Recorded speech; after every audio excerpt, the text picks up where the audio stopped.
नमस्कार विद्यार्थी मित्रांनो, MPSC, PSI, STI, ASO, तलाठी आणि पोलीस भरतीची तयारी करणाऱ्या सर्व विद्यार्थ्यांचं स्वागत आहे आपल्या ओनली GK अकॅडमीमध्ये। आजचा व्हिडिओ खूप महत्त्वाचा आहे कारण आज आपण महाराष्ट्राच्या भूगोलातील असे 7 महत्त्वाचे टॉपिक पाहणार आहोत ज्यावर परीक्षेमध्ये वारंवार प्रश्न विचारले जातात। आज आपण शिकणार आहोत या व्हिडिओमध्ये बघा, महाराष्ट्राची ओळख, महाराष्ट्राच्या सीमा, नैसर्गिक विभाग, प्रमुख पर्वतरांगा, प्रमुख शिखरे, प्रमुख नद्या आणि महत्त्वाची धरणे आणि शेवटी तुम्हाला या सर्व टॉपिकवर MCQ देखील देणार आहे, म्हणून व्हिडिओ शेवटपर्यंत नक्की पहा। चला तर मग आपल्या व्हिडिओला सुरुवात करूया। बघा तर मित्रांनो, आजच्या व्हिडिओमधला पहिला भाग आहे महाराष्ट्राची ओळख। तर महाराष्ट्राची ओळख या मुद्द्यामध्ये काय येते तर बघा, भारताच्या पश्चिम भागात व दख्खन पठारावर वसलेले राज्य म्हणजे कोणते तर महाराष्ट्र राज्य। लक्षात ठेवा, महाराष्ट्र राज्य हे पश्चिम भागात, भारताच्या पश्चिम भागात व दख्खन पठारावर वसलेले राज्य आहे। महाराष्ट्राची स्थापना कधी झाली तर 1 मे 1960 रोजी महाराष्ट्र या राज्याची स्थापना झाली। त्यालाच आपण महाराष्ट्र दिन सुद्धा असे म्हणत असतो। बघा, राजधानी आहे मुंबई। आर्थिक राजधानी कोणती आहे महाराष्ट्राची मुंबई। लक्षात ठेवा, मुंबई ही महाराष्ट्राची आर्थिक राजधानी आहे। उपराजधानी आहे नागपूर। ही हिवाळी अधिवेशन येथे भरते। नागपूर येथे हिवाळी अधिवेशन भरत असते। क्षेत्रफळ किती आहे 3,07,713 चौरस किलोमीटर एवढं महाराष्ट्राचं क्षेत्रफळ आहे। क्षेत्रफळाच्या दृष्टीने भारतात 3ऱ्या क्रमांकावर महाराष्ट्र राज्य येते। महाराष्ट्रामध्ये जिल्हे किती आहेत तर एकूण जिल्हे आहेत 36। नवीन 2 जिल्हे कोणते तर पालघर आणि वर्धा हे महाराष्ट्रातील नवीन 2 जिल्हे आहेत। एकूण जिल्ह्यांची संख्या आहे 36। लक्षात ठेवा, प्रशासकीय विभाग आहेत 6 कोणते तर कोकण, पुणे, नाशिक, छत्रपती संभाजीनगर, अमरावती आणि नागपूर हे आहे प्रशासकीय विभाग महाराष्ट्रामधले। महाराष्ट्रामध्ये भाषा कोणती बोलली जाते तर मराठी ही अधिकृत भाषा महाराष्ट्रामध्ये बोलली जाते। बघा, महाराष्ट्राचा नकाशा इथे दिसतो। बघा, महाराष्ट्र साईडला अरबी समुद्र, गोवा, कर्नाटक, तेलंगणा, छत्तीसगड, मध्य प्रदेश आणि गुजरात हे आहे महाराष्ट्राच्या सीमेलगत राज्य। बघा, प्रशासकीय विभाग कोकण विभाग, पुणे विभाग, नाशिक, छत्रपती संभाजीनगर, अमरावती आणि नागपूर हे 6 प्रशासकीय विभाग लक्षात ठेवायचे आहे। बघा, प्रश्न परीक्षेमध्ये आयोग कशावर प्रश्न विचारते तर स्थापना, राजधानी, उपराजधानी, क्षेत्रफळ, जिल्हे, प्रशासकीय विभाग आणि समुद्र किनारपट्टी किती लाभली आहे तर 720 किलोमीटर एवढी महाराष्ट्राला समुद्र किनारपट्टी लाभलेली आहे, एवढे लक्षात ठेवायचं आहे। आणि सीमा किती तर 4। बघा, उत्तरमध्ये गुजरात, मध्य प्रदेश हे 2 राज्य आहे महाराष्ट्राच्या। पूर्वेला आहे छत्तीसगड, दक्षिणला कर्नाटक, तेलंगणा, गोवा आणि पश्चिमला आहे अरबी समुद्र। तर हे महाराष्ट्राची ओळख यामध्ये येतं। बघा, दुसरा मुद्दा आहे महाराष्ट्राचा नकाशा। तर बघा, महाराष्ट्राच्या नकाशामध्ये मुद्दे काय आहेत लक्षात ठेवायचे मुद्दे आहेत। बघा, महाराष्ट्र हा भारताच्या पश्चिम भागात आहे। लक्षात ठेवा, पश्चिमेस अरबी समुद्राला सुमारे 720 किलोमीटर लांबीचा समुद्र किनारा लाभला आहे। महाराष्ट्राला एकूण 5 राज्यांच्या सीमा लागून आहेत। लक्षात ठेवा, महाराष्ट्राचा नकाशा हा तुम्ही लक्षात ठेवू शकता। बघा, नंतर आहे हवामान, मृदा व शेती। बघा, महाराष्ट्राचे हवामान, मृदा व शेती कशी असते तर बघा, हवामान हे महाराष्ट्राचे हवामान उष्णकटिबंधीय मान्सूनी प्रकारचे आहे। नंतर आहे बघा, पावसाचे प्रमाण, वार्षिक सरासरी किती असते तर सर्वाधिक पाऊस हा कोकण किनारपट्टी सह्याद्रीच्या पश्चिमेला असतो। मध्यम पाऊस विदर्भाचा काही भाग, पश्चिम महाराष्ट्र आणि विदर्भाचा काही भाग या ठिकाणी मध्यम पाऊस असतो आणि मराठवाडा या ठिकाणी सर्वात कमी पाऊस हा महाराष्ट्रामध्ये असतो। बघा, आंबोली सिंधुदुर्गमध्ये सर्वाधिक पाऊस सुमारे 750 सेंटीमीटर पेक्षा जास्त असतो। मराठवाड्यामध्ये सर्वात कमी पाऊस असतो आणि मान्सून वाऱ्यांचा प्रभाव हा नैऋत्य मोसमी वारे असतात। महाराष्ट्राची मृदा, मातीचे प्रकार कसे आहेत तर बघा, मृदेचे प्रकार आहेत 5। काळी मृदा म्हणजेच रेगूळ, लाल मृदा, जांभळी मृदा, गाळाची मृदा आणि खारवट मृदा। तर आढळणारे भाग आणि वैशिष्ट्ये या बॉक्समध्ये दिले आहेत, ते तुम्ही वाचून घ्या। बघा, तिसरा मुद्दा आहे शेती। तर महाराष्ट्रात विविध हवामान व मृदेची प्रकारांमध्ये विविध पिके घेतली जातात। शेतीचे प्रकार असतात पावसावर अवलंबून शेती आणि सिंचनावर अवलंबून शेती।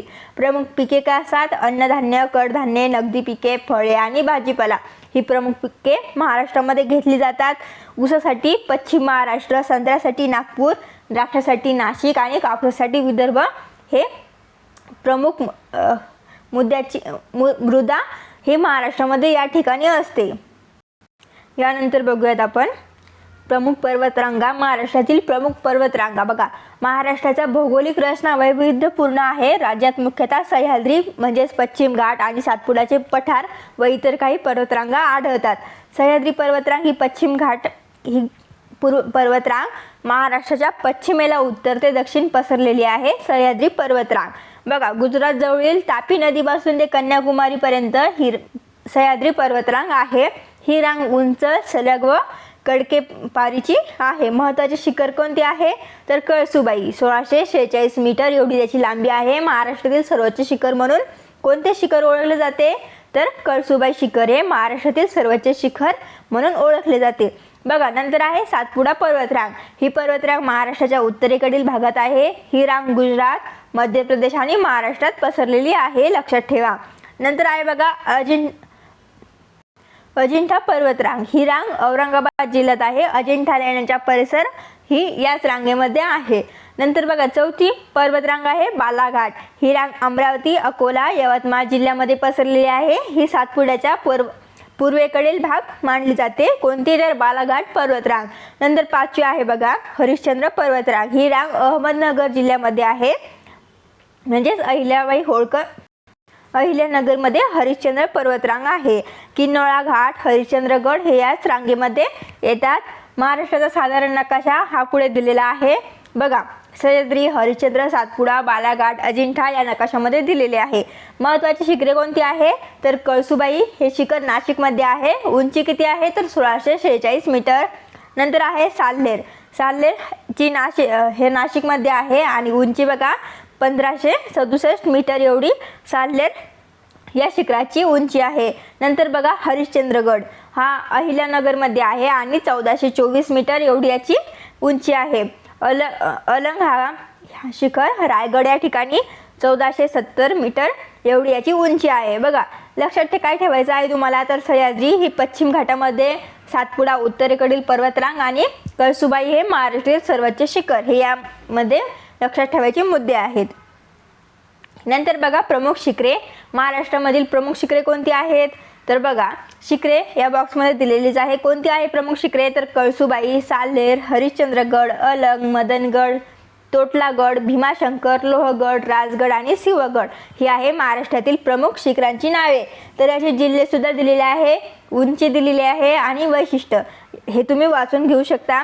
बघा, महाराष्ट्राचा बहुतेक भाग हा डोंगराळ आहे. सह्याद्री पर्वतात अनेक उंच शिखरे आहेत. महाराष्ट्रातील सर्वात उंच शिखर कळसुबाई हे लक्षात ठेवायचं आहे. बघा, महाराष्ट्रातील सर्वात उंच शिखर कोणते तर कळसुबाई. कळसुबाई हे कोणत्या जिल्ह्यामध्ये येते तर अहमदनगर जिल्ह्यामध्ये, म्हणजेच अहिल्यानगरमध्ये. उंची किती आहे तर 1646 मीटर एवढी या कळसुबाई शिखराची उंची आहे. बघा, शिखरांची माहिती बघूया. सह्याद्रीतील ही शिखरे पश्चिम घाटात येतात.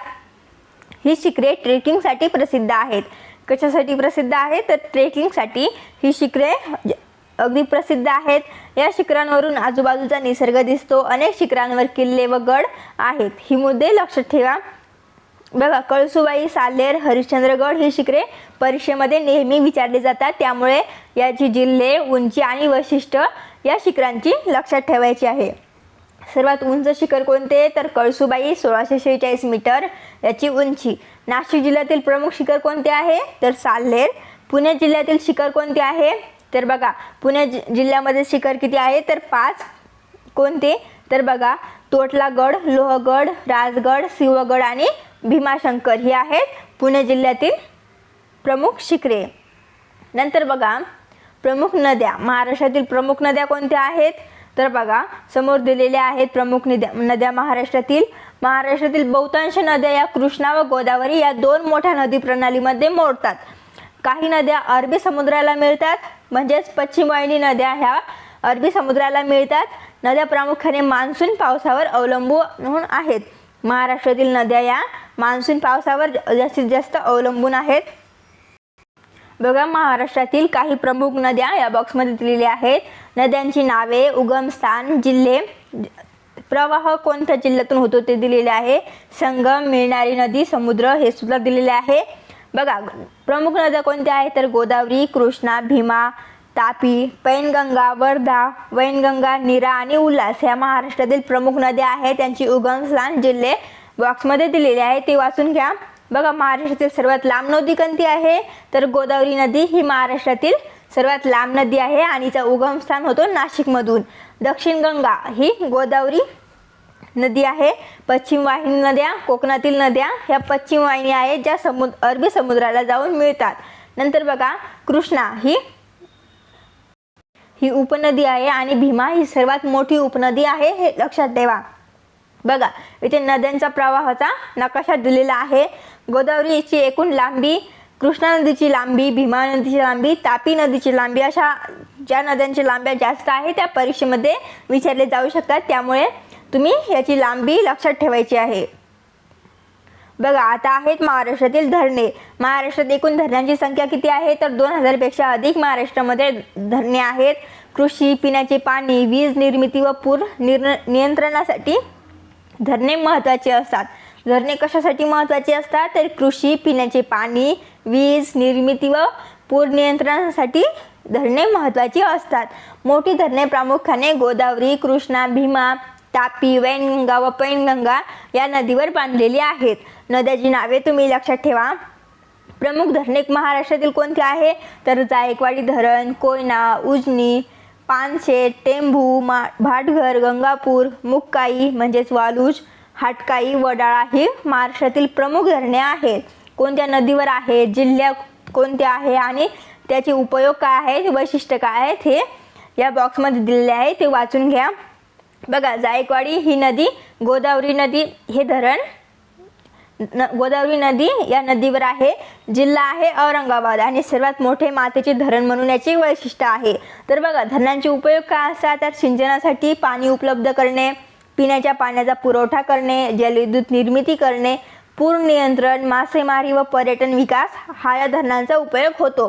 बघा, सर्वात मोठे मातीचे धरण म्हणजे जायकवाडी धरण. सर्वात मोठे जलविद्युत धरण कोणते आहे, तर कोयना.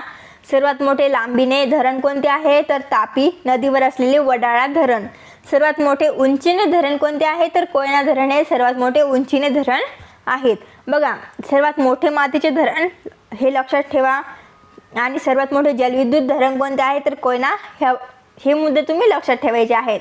बघा, एका ओळीमध्ये कसं लक्षात ठेवू शकता, तर जायकवाडी हे मातीचे धरण आहे, कोयना जलविद्युत धरण, वडाळा लांबीने मोठे असलेले धरण आहे आणि कोयना उंचीने मोठे आहे, हे तुम्ही लक्षात ठेवायचं आहे. बघा, आता आपण महाराष्ट्राची ओळख, सीमा व नैसर्गिक विभाग यावर काही MCQ बघूयात. महाराष्ट्राची स्थापना कधी झाली, तर 1 मे 1949 रोजी महाराष्ट्राची स्थापना झाली. हा मुद्दा तुम्ही लक्षात ठेवायचा आहे. महाराष्ट्राची राजधानी कोणती आहे, तर मुंबई ही महाराष्ट्राची आर्थिक राजधानी आहे, लक्षात ठेवा. अजून बरेच MCQ आहेत, ते तुम्ही बघू शकता. नंतर आहेत प्रमुख पर्वतरांगा, प्रमुख शिखरे आणि प्रमुख नद्या, धरणे यावर MCQ. बघा, सह्याद्री पर्वतरांगा कोणत्या नावाने ओळखली जाते, तर पश्चिम घाट या नावाने सह्याद्री पर्वतरांग ही ओळखली जाते. नंतर आहे सातपुडा पर्वतरांगेची सरासरी उंची किती आहे, तर सातपुडा या पर्वतरांगेची सरासरी उंची आहे 900 मीटर, पर्याय बी. नंतर आहे महाराष्ट्रातील सर्वोच्च शिखर कोणते, तर कळसुबाई हे महाराष्ट्रातील सर्वोच्च शिखर आहे, लक्षात ठेवा. हरिश्चंद्रगड हे शिखर कोणत्या जिल्ह्यात आहे, तर नाशिक जिल्ह्यामध्ये, पर्याय बी. पश्चिमेकडे वाहणारी महानदी कोणती, तर तापी ही पश्चिमेकडे वाहणारी महानदी आहे, पर्याय सी. गोदावरी नदीचा उगम स्थान कोठे आहे, तर त्र्यंबकेश्वर या ठिकाणी नाशिक या जिल्ह्यामध्ये गोदावरी नदीचा उगम स्थान आहे. भीमा नदीची उपनदी कोणती आहे, उपनदी नाही अशी पर्यायापैकी कोणती, तर बघा, मुळा ही नदी भीमा नदीची उपनदी नाही. नर्मदा, तापी या कोणत्या प्रकारच्या नद्या आहेत, तर अपवाही. कोणत्या नद्या आहेत, तर अपवाही नद्या आहेत. जायकवाडी धरण कोणत्या नदीवर आहे, तर बघा, गोदावरी या नदीवर जायकवाडी धरण आहे. कोयना धरण कोणत्या जिल्ह्यात आहे, तर सातारा या जिल्ह्यामध्ये कोयना धरण आहे, पर्याय क्रमांक ए. तर ही आहेत महत्त्वाची MCQ आपण घेतलेल्या व्हिडिओवर. तर मित्रांनो, बघा, आजच्या व्हिडिओमध्ये आपण महाराष्ट्राच्या भूगोलातील 7 महत्त्वाचे टॉपिक अगदी सोप्या पद्धतीने पाहिले. तुम्हाला हा व्हिडिओ उपयोगी वाटला असेल तर लाईक करा आणि अशाच पद्धतीने MPSC आणि महाराष्ट्रातील सर्व स्पर्धा परीक्षांसाठी महत्त्वाच्या नोट्स, MCQ आणि PYQ मिळवण्यासाठी ओनली जी के अकॅडमीला सबस्क्राईब करा आणि बेल आयकॉन दाबायला विसरू नका. आणि कमेंटमध्ये नक्की सांगा की पुढचा व्हिडिओ कोणत्या टॉपिकवर हवा आहे. धन्यवाद.